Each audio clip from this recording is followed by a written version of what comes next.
So welcome everyone to our webinar, The Potential Role of Nuclear Power in Net Zero and Beyond. Today we're joined by Neil Burke. Neil is an expert in delivering environmental permissions applications for large-scale developments in the UK and overseas. Today's webinar will discuss the role of nuclear technologies available and in development to meet net zero. As always, there'll be a chance for questions at the end of the presentation, so please submit these in the Q&A option at the bottom of your screen at any point during the presentation, and I'll ask these on your behalf later on. Thank you for logging in today, and I'll just hand over to Neil. Hello, good afternoon, everybody. I hope you can hear me well, and you're all keeping safe in this unprecedented hot weather. I've just turned my fan off, and nothing out of today.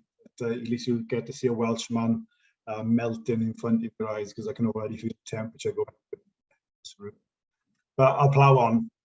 So in terms of the presentation I'm going to give you today, I thought it'd be important to set the scene first of all, about energy, about our energy needs first of all, before going into some of the details about how nuclear potentially could support the drive towards net zero, and obviously energy security as well, which is a key concern of governments.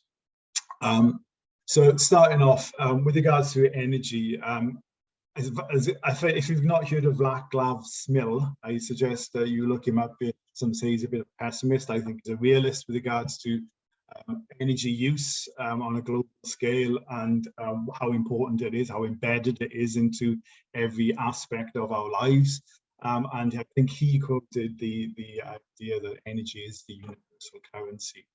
And you know, we can, if we look at graphs like this from energy, our world in data, this is actually taken from a BP statistical review. Again, it's very useful information, which is released on an annual basis. But we can see, you know, the challenge with regards to how much of our fossil fuels on a global scale supports our energy use.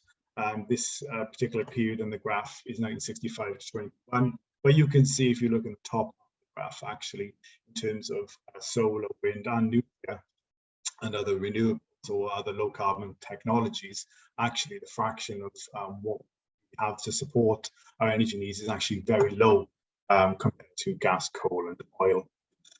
From a UK perspective, if we look in sort of the same sort of period, and this comes from Bayes Dukes, again it's released on an annual basis, but we can see that, you know, our energy use is, you know, very much along the line used, you know, moving fairly level, I would say, other than transport and industry over the last 40, 50 years.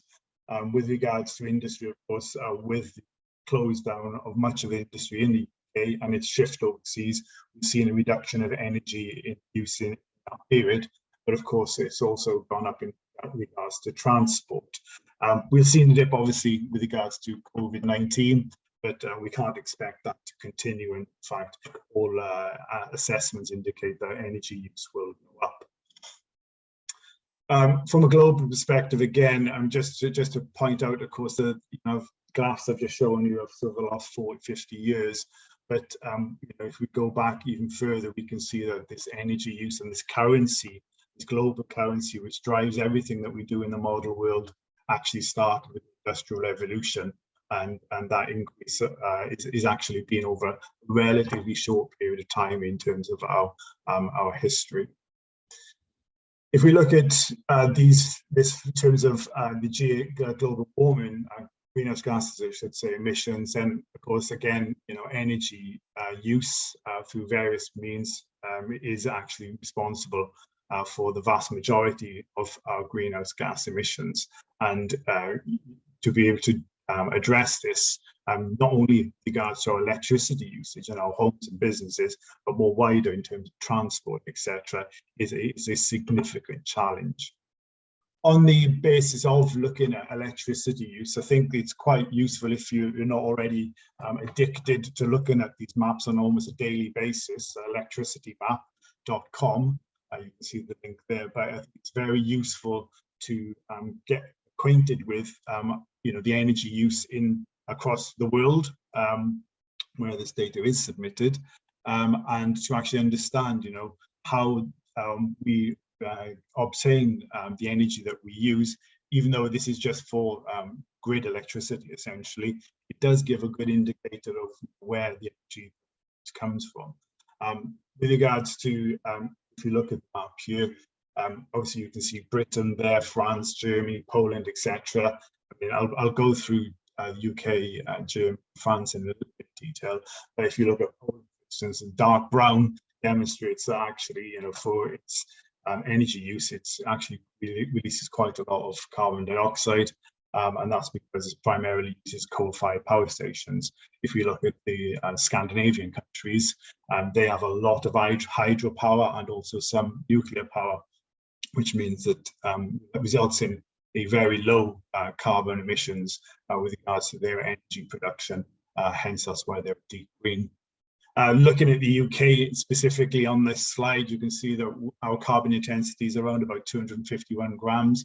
It's typically around about that all of the time. It fluctuates a little bit, but not vastly. And you can see the reasons why for that are that we still use quite a lot of gas in order to support our electricity consumption needs. We have some nuclear, but actually nuclear power stations in operation today are actually going through decommissioning and being closed down. The last of those being Sizewell B out on the east coast of England, which has just got an extension, but if that was to close down, then without any new nuclear build, then we use that fraction of carbon electricity. With regards to wind and solar, we tend not to do that well with regards to solar. In my observation of looking at maps for the last few years, wind is variable, and we'll come to that. But you know, obviously with the big push, particularly for offshore wind, and the aspirations of the government to offshore wind for net zero, it's a really important asset that we need to develop. But as I'll come to, there are challenges with regards to that in terms of variability and potential for support. If we look at France, which is potentially, well, you may know, is famously a nuclear country, has a lot of nuclear power stations. It tends to stay at this kind of 73, maybe sometimes it goes down to the 50s with regards to its carbon intensity. But it's a lot of those power stations now actually nearing the end of their life, and actually they do have some challenges with regards to maintaining power stations and keep going. But France has a plan for significant in order to continue with its low carbon ambitions. It'll also have some solar and wind. Germany is a very interesting case in that its energy vendor, if you're aware of that, it's kind of the German net zero strategy. It's quite infamously not doing very well. Typically, as what I've seen over the last few years, that 433 grams in terms of energy intensity is pretty much the norm. It goes from late 300s to sometimes up to the late 400s. It tends to sit in that because previously, of course, they were burning a lot of gas, but also some coal. Now, of course, with the gas issue, and particularly Stream 1 being offline, they're actually burning more coal but less gas. Over the last few days, it's almost that they've had a perfect weather in many respects. They've had a lot of sunshine, and it's actually been quite breezy, which is obviously what's been driving these fires over. So they have seen quite low carbon intensity for them, with yesterday it being around about 268, with not so great wind, but quite a lot of solar. But I did see a couple of days ago, we did get down to 151 grams, but I'm not entirely sure whether that's also trying to throttle back with regards to their energy usage in Germany because of the challenges that they've got with obtaining enough energy to drive the energy economy. If we look at this again on a global scale and predictions, you know, obviously this is an oil and gas company, ExxonMobil, but we see that looking forward, the predictions, and I think Bradwell Project, I mentioned it earlier on, would have the same sort of conclusions from what I've read, that actually the world will still continue to rely heavily on fossil fuels. We are seeing an uptick with regards to wind and solar, and will continue to do so. Hopefully in the okay, we can make some great strides in that area. But in terms of the grand scheme of things, we have to be realistic in terms of what the other developing countries or what developing countries are going to be using with regards to drive their energy economies. And predominantly, it looks like it's still going to be fossil fuels, which obviously is a cause for concern for all of us. I mean, and then with regards to what that means in perspective of the drive towards net zero, this is a graph produced by the International Energy Association, and it shows actually only commitments. It doesn't show the reality. It shows the commitments as a result of Paris, etc., and what that means in regards to the net zero scenario. And as you can see there from this graph, there is still a very large disconnect between the reality, commitments, and actually where we would need to be if we're going to achieve net zero in 2050. And as I said, this graph shows the pledges. It doesn't actually show reality on the ground, which actually is a bit more depressing reading, I think. So in terms of focusing specifically on a UK perspective, I think it's important to look at, our strategy with regards to wind is central. I think I've worked in wind, I work in myself, I'm certainly not anti-renewables, but it is central to the government's strategy in terms of driving forward with regards to net zero. But there are challenges with regards to that. Now, I'm going to give a series of graphs which I've not seen anywhere else before. I've made them up, and excuse the homemade type of sort of approach to this. But what I'm trying to express is that if you look at the blue line, it's there is variability in terms of renewables. If you look at the electricity map, you'll see that particularly the wind going up and down over phases of hours, and sometimes we have low wind for weeks and weeks on end, which particularly happens during winter months on in the calendar year. So we have to be able to deal with that variability. There's a lot of talk about storage options, etc. But unless you are in those Scandinavian countries and are blessed with geography which can drive hydropower, then you've got a real technical challenge in being able to address the storage issues.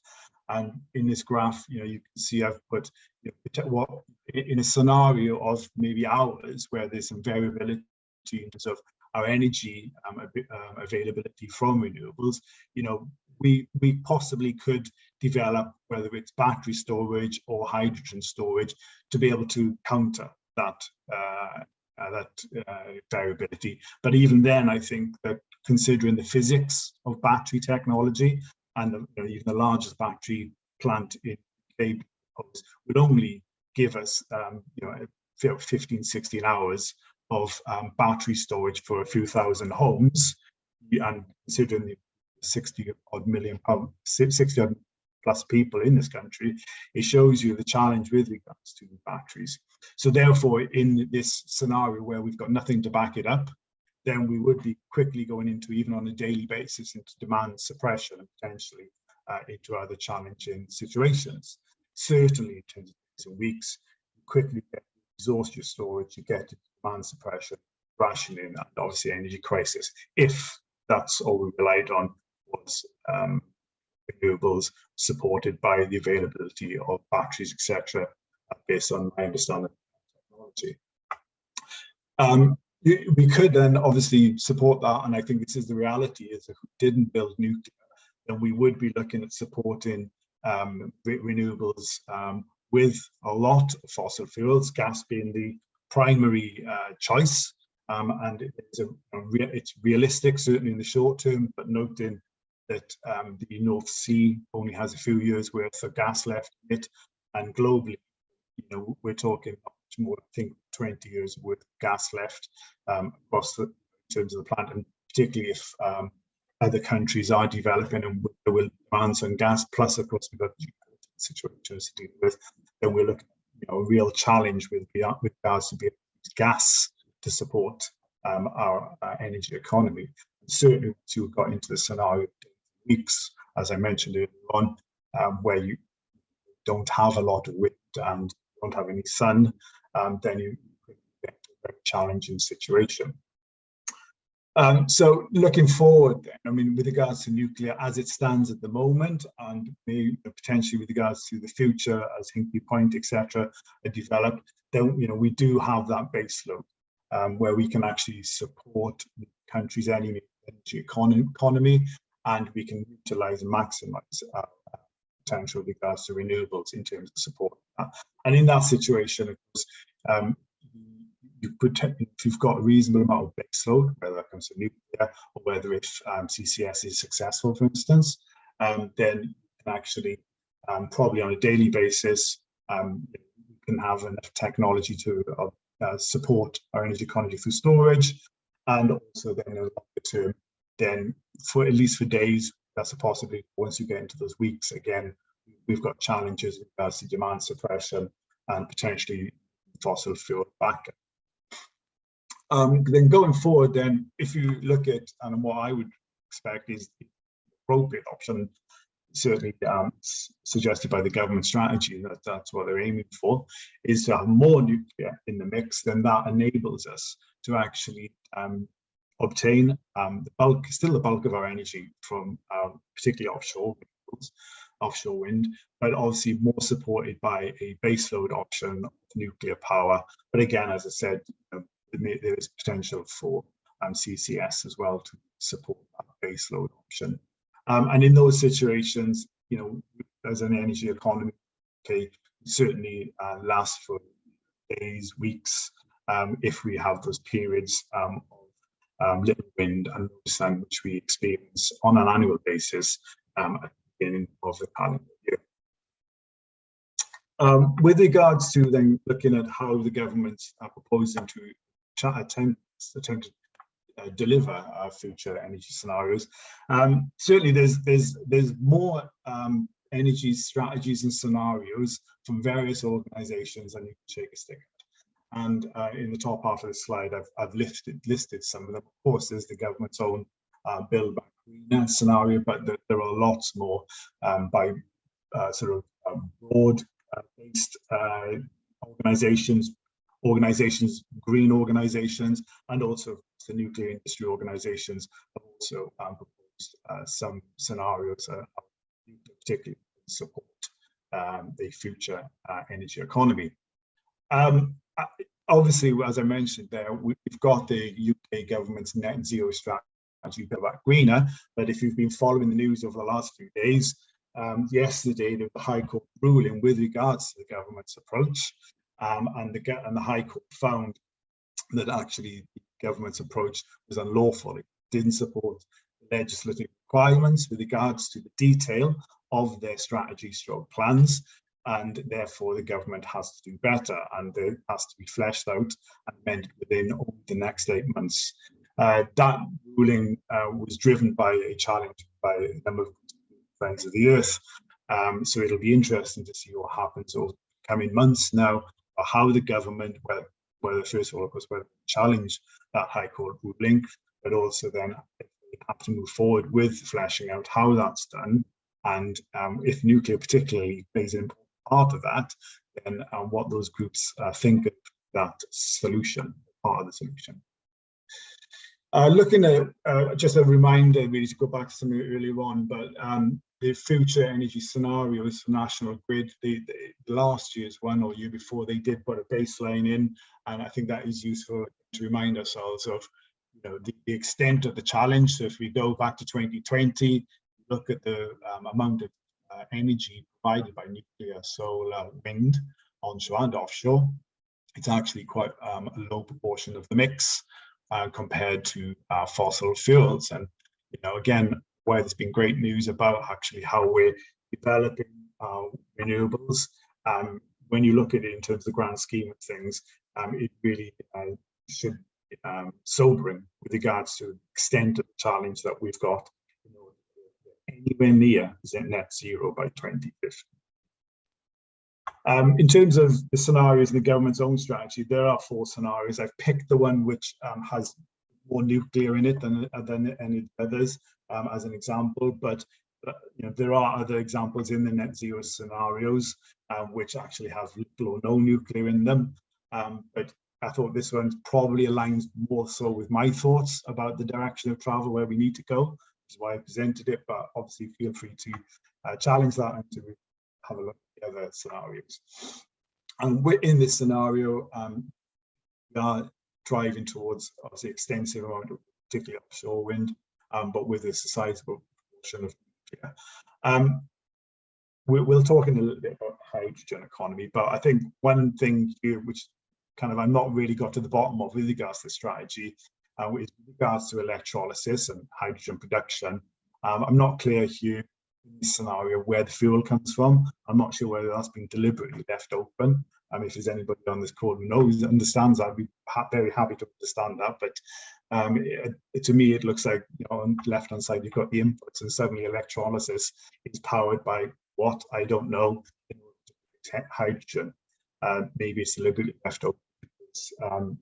Depends on what alternative technologies we've got, whether it's CCS or nuclear, in order to power that electrolysis.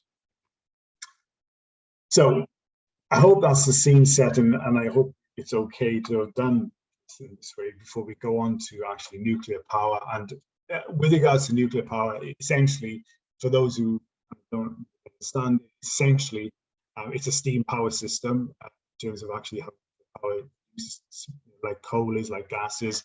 But in this instance, the heat energy is produced by the splitting of atoms, which obviously releases a massive amount of energy.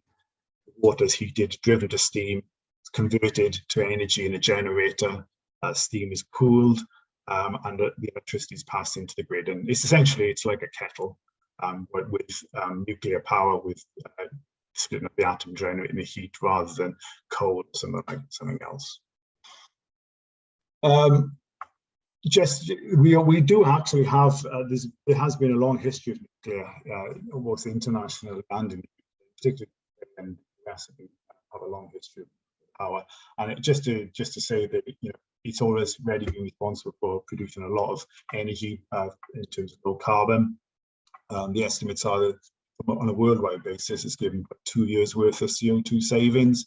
But in the UK, because we've had quite a sizable nuclear industry since the 1950s, it's given us so far about 6 years of CO2 savings. Of course, that's on the background of us producing energy, a lot of energy from coal and gas. With regards to potential sites for nuclear, there's a national policy statement which identifies the key nuclear sites. And out of those, I've identified ones which have got a star on, which are kind of the really good sites for nuclear new build, and ones you'll probably hear about the news. Moorside up in Cumbria, Wilfer Newydd, which is on Anglesey in North Wales, Hinkley Point, which obviously is a lot because in Somerset, obviously we're a large-scale power station, nuclear power station there. Similarly, Sizewell, a lot in particular that's challenging that power station build. Same design as the one in Hinkley Point, a pressurized reactor, and Bradwell B, which is also out on the Essex coast, and that's the company I currently work for in terms of developing power there, which I'll go to later. So just to go back to that site, there are also other technologies, so small modular reactors and advanced modular reactors, which I'll come to, but there are identified sites for those. But of course, if we are going to roll out nuclear to the extent which I'm proposing here, and others are proposing, then other sites will need to be identified. So in terms of the technologies available, the new main crop of reactors that we've been talking about are pressurized water reactors, essentially a kettle. They're a modern design, very different to the Chernobyl design, for instance. Then the safety requirements driven, very stringent passive safety mechanisms, so they shut down passively themselves. And they're designed to operate for at least 60 years, but it's thought of extensions, the option to anything up to and over 80 years. As I mentioned, Hinkley Point and Sizewell, in terms of the size of what the power stations can do, based on current usage, they can power around about 6 million homes. Bradwell B, the project I worked with, was a smaller twin reactor set, and that can power around about 4 million homes. ABWR, so that's a slightly different type of reactor. And again, you might have seen the news. It's at Wilvawn, North Wales and Anglesey. It's a Hitachi-based design, advanced boiling water reactor. It failed because of financing issues, the lack of financing strategy by the government, particularly, which is now being resolved through what's called the asset mechanism. But the site is sort of earmarked for development now by a company called Westinghouse and another company, Bechtel, who are construction partners, and they are looking to potentially build a pressurized reactor at that site. And again, that would power provide electricity for homes. Also, you've probably heard about small modular reactors, particularly with regards to Rolls-Royce being in the news a lot.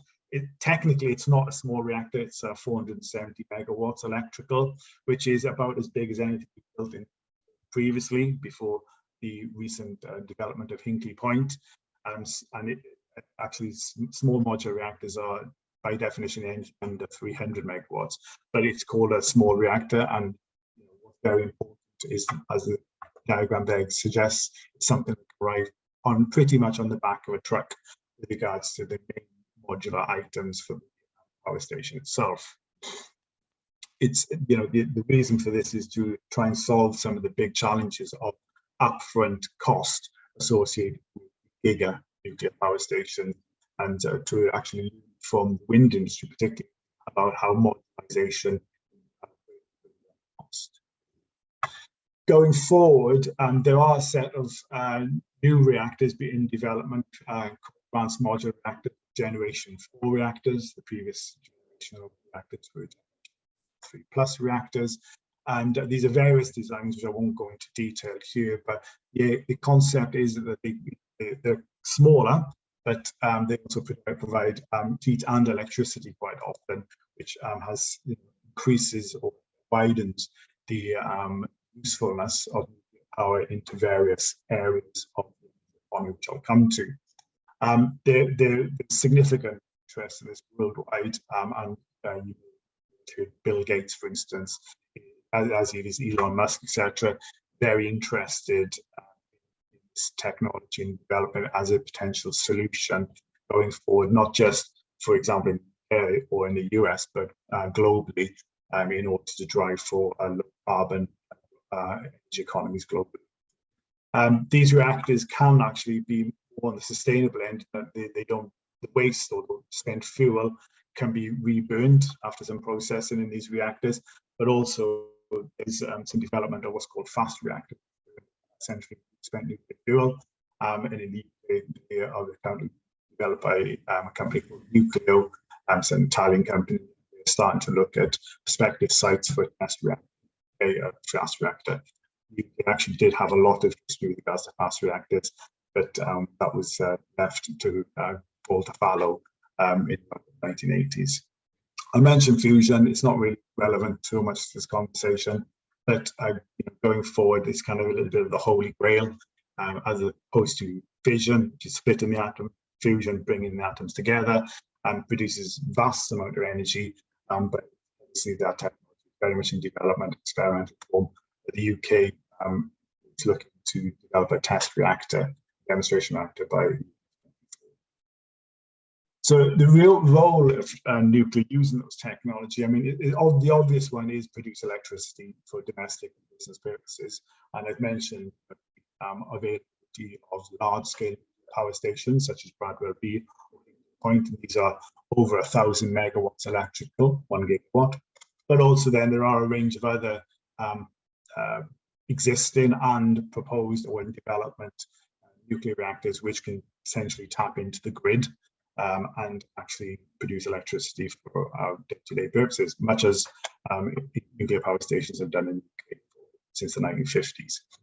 There is a potential for some of these smaller reactors, modular reactors, to be able to plug into a local level, which could particularly be interesting for sort of islands, etc.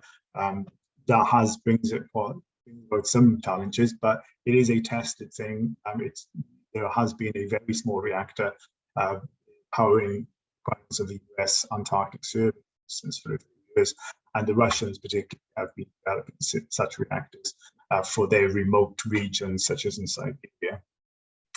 In terms of, I mentioned earlier on the new plant particularly provide heating, and so there is some interest with regards to those power stations providing heating domestically, but also, of course, with the cost of energy going up and up now, it actually means that we can seriously start looking at using the waste heat from giga plants to provide so some sort of municipal district heating, or sort of like industrial uses such as greenhouses, and that's something that needs to be considered seriously. Previously, work on that, but the cost of power was so inexpensive that demonstrated it was cost inefficient. But certainly, also in part of that, policymakers have been reluctant to drive for such solutions going forward with hydrogen in terms of powering. In terms of from an industrial perspective, there is an opportunity for small modular reactors. I mean, down to 5-10 megawatts, very small reactors, 2 megawatts even. There's a moment to looking to build very small reactors, which could plug directly to industry, or to individual installations or to any industry clusters. But also in terms of, apart from that, they also maybe not such a big issue for us, but certainly with regards to the Middle East, for instance, there's great interest in using that technology for desalination, which is a very energy intensive process. There's also opportunity for with regards to large power users such as steel making to actually use the heat and the electricity from SMRs and AMRs, and that's something which has been thought of since around about the 1970s. That's some of the earliest papers I could find on that. So as we move forward, and particularly with regards to, for example, steel making being such a large user of both electricity and fossil fuels through direct input into the steel making process, there is potentially both directly or indirectly through the manufacture of materials and chemicals which support the process. In terms of transport, shipping is one area which is particularly interesting with regards to nuclear power.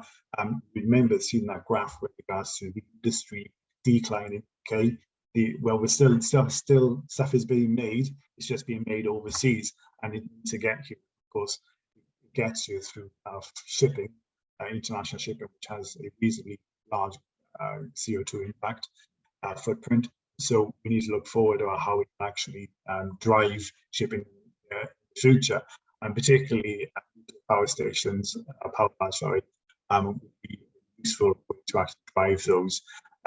It's already in existence. Submarines have been powered like that for many years. There are aircraft carriers which are powered by nuclear power stations, and there are also icebreakers with Russia, particularly. I think about a dozen icebreakers which are nuclear powered. So technology is proven, it's very safe, very low level of incidence of issues with it. So it could be rolled out in terms of to merchant navy, like. Also, with regard to short hauls, production of hydrogen and ammonia could be considered to power ships. And again, where does that energy come from to make the hydrogen, the ethyl, and the ammonia? Nuclear power is potentially a source of that energy production in that respect. There's been obviously a lot of talk with regards to aviation, and again, in a similar way as hydrogen, ammonia, and nuclear power could be a useful way to drive ethanol production for synthetic jet fuel. And for me, and I've not seen it done anywhere, it's interesting that Rolls-Royce are particularly interested in developing SMRs, and particularly their links obviously to aviation. Maybe there's a link. I've mentioned ammonia production, but yeah, this, ways in which power drive that process. There's been a lot written about hydrogen, so I just thought I'd put one slide on there specifically. There are several technologies which could be used in order to produce hydrogen, whether that's through cold water or electrolysis, I should say, to produce hydrogen, or, low temperature steam electrolysis, or high temperature, which is has a better yield. It's something which has been considered at a former power station called Haitian, and also the are looking to it at the moment in terms of feasibility. Sizewell C out on the east coast of England.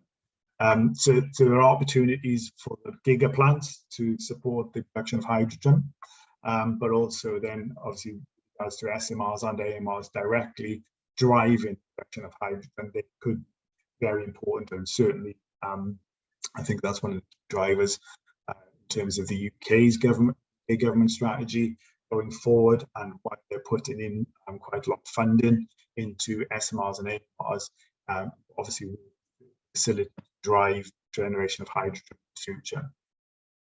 I'll note in the time, I won't go into this in any detail, but it's just a summary of what I already said. In terms of how we would do this, this graph it shows the development of power over the last 50 years, 60 years. And as you can see, it started to drop down quite rapidly from around about 2005. In terms of the technologies I've already mentioned, knowing what I know, I've not seen this written down again, but knowing what I know about, understand about the development of nuclear power in the UK, there is quite a comfortable potential to be able to deliver the government's target of over 24 gigawatts of nuclear by 2050. That's obviously particularly supportive if you've got the giga plant Hinkley Point Sizewell Moorside and another one, just one other, whether that be Wilton or Bradwell, would get you comfortably in that region. But if they didn't happen, if we only had Sizewell B and Hinkley Point, then we would fall short potentially. But of course, there is opportunity with regards to, for example, Rolls-Royce at 470 megawatts to be able to ramp up their production and their rollout quicker than I've suggested in this. And certainly they're looking to have their first plant up and running by the back end of this decade to the next decade. So once they solve the manufacturing side of it, then it should be a quick ramp up if it's needed. Just very quickly on this slide, I mentioned earlier on different strategy scenarios. This one's produced by the National Nuclear Laboratory, and it just shows the kind of challenge that the government actually have. If you look at a constrained scenario there, where generation 3 installed capacities at 4 gigawatt electrical.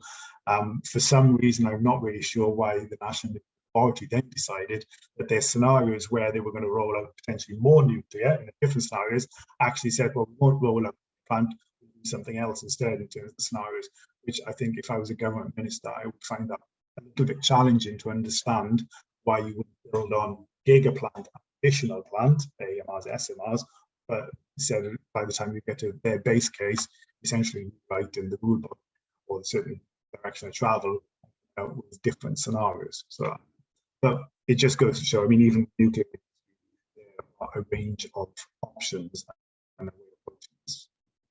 I'm just going to quickly skip on through some of these concerns because they're, particularly if you look at some papers like The Guardian, disappointingly, very anti-nuclear recently, and there's been stories around all of these things.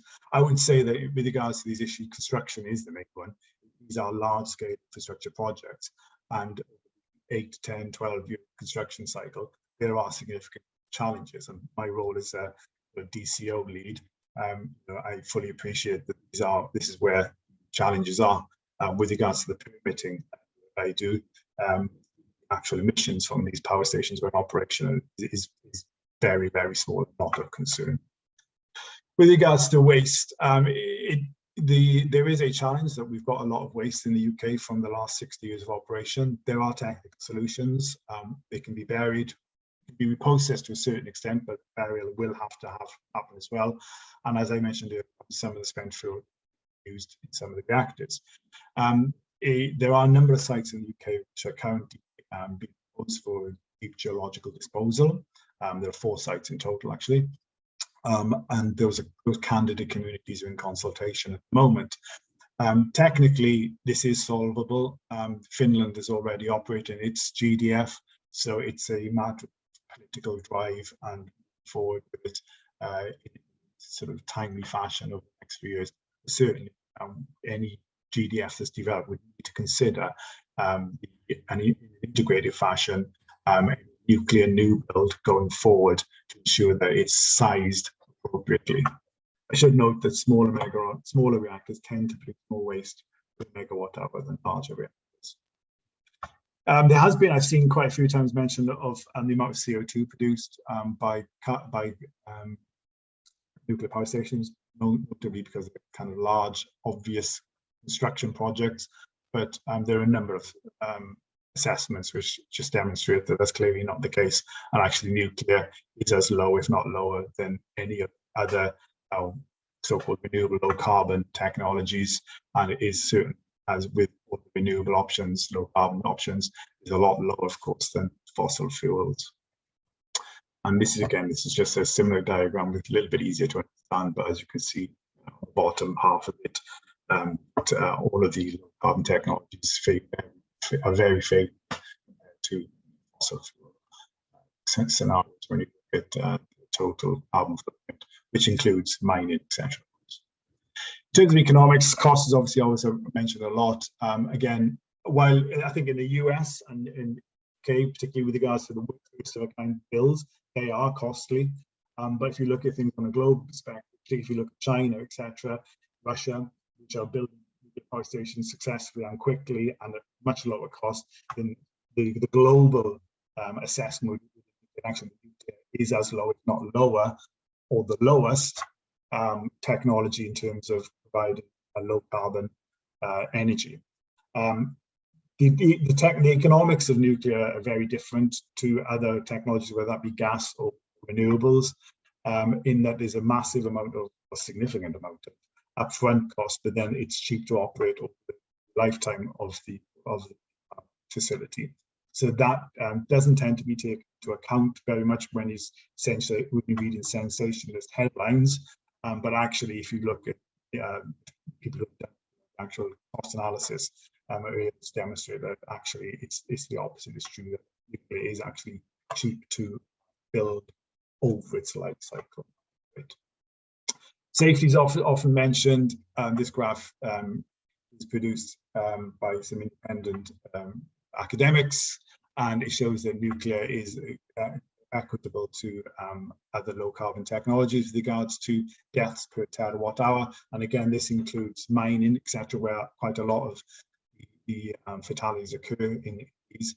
Obviously, with regards to coal at the top, that takes into account deaths through poor air quality, which is a significant issue. Interestingly, one of the authors of this piece of work is a guy called Sovacool, who's a notorious anti-nuclear academic. So just very quickly, noting time, just quickly to run through the gigawatt power nuclear station project. These projects, as I mentioned, are large-scale infrastructure projects. In this diagram, you can see on the right-hand side the location of the Bradwell site, but there are new roads to be built, there are traffic and transport facilities that need to be built. So these are large projects. In terms of the project site itself at Bradwell, but this is the same for all the giga projects and would be the same for other nuclear projects and infrastructure. The red line boundary associated with PCO there is a lot larger than the actual final power station site. That's due to because construction needs a lot of space, and particularly with regards to modular builds, which are quicker to build, cheaper to build, and also easier to decommission, and therefore you need space at the outset to be able to maneuver. With regards to all of these sites, the post-build phase, ecology obviously would be greatly improved to the sort of low-grade biodiversity you see at the moment, farmland around the site. And finally, the final slide, this is like what the Bradwell site would look like if it was constructed. This instance compared to Hinkley Point and Sizewell, where they've got once-through direct cooling.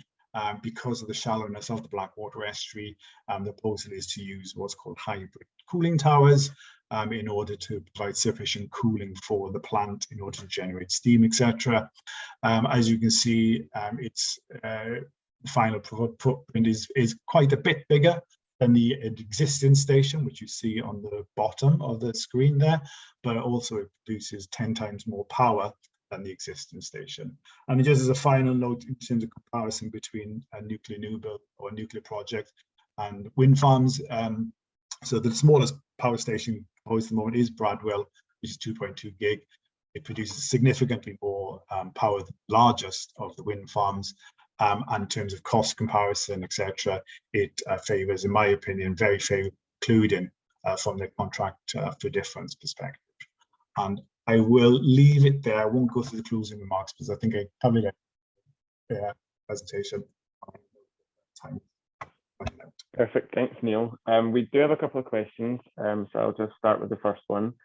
The first one is, how much of a role do you think small medium reactors will play going forward in the UK, or do you think it will primarily be big sites such as HPC? I think it's both. I think at the moment, I think that there is a lot of challenge for the gigasites in terms of, Hinkley Point and Sizewell are first kind of extremely challenging projects, and I think that's obviously caused pause for thought. But personally, I think that in order to deliver what we need to deliver, and to go back to the variability diagrams, etc., it needs to be both. Perfect. The next question is, do you foresee fusion energy significantly contributing to UK energy strategy in our lifetimes? In our lifetime. So it depends how old you are compared to how old I am, whoever's asking the question. That's variable. In my lifetime, I think probably not. But if you're in your 20s, I think that there's a good chance. But this is something for the later on in this century. This is in terms of getting it from the test reactor, demonstration reactor into a commercial space and rolling out. It is the holy grail of energy in many respects. But it's got, as I understand it, quite a way to go in terms of getting to that sort of where we can roll them out in sort of any sort of fashion. Perfect, thank you. And this one is more for advice from Kimberly. She's asking, do you have any advice for an environmental scientist undergrad still at uni who's interested in working in the energy sector? Sorry, say again, I didn't quite catch that. Do you have any advice as an environmental science undergrad at uni who's interested in working in the energy sector? Well, I think the consultancies, whether it be Wood, Atkins, AECOM, etc. Forgive me, I've forgotten Jacobs. I think that they all have programs where people can go and spend time and work there. Certainly, my experience when I used to work for Atkins, they did. They're not just for nuclear, but in energy in general and infrastructure development. There's going to be a real challenge with regards to skills shortage. I tend to use the same people all the time myself in my work, and so there is a really great opportunity for undergraduates now to cut their cloth, if you like, in sort of consultancies, etc., and move forward in what is, I think, going to be a very vibrant industry, not just in the UK but also globally. And the skills that we're developing and have in the UK are going to have an international requirement. And I've spent a lot of my working career actually abroad rather than just working in the UK. Perfect, thank you for that.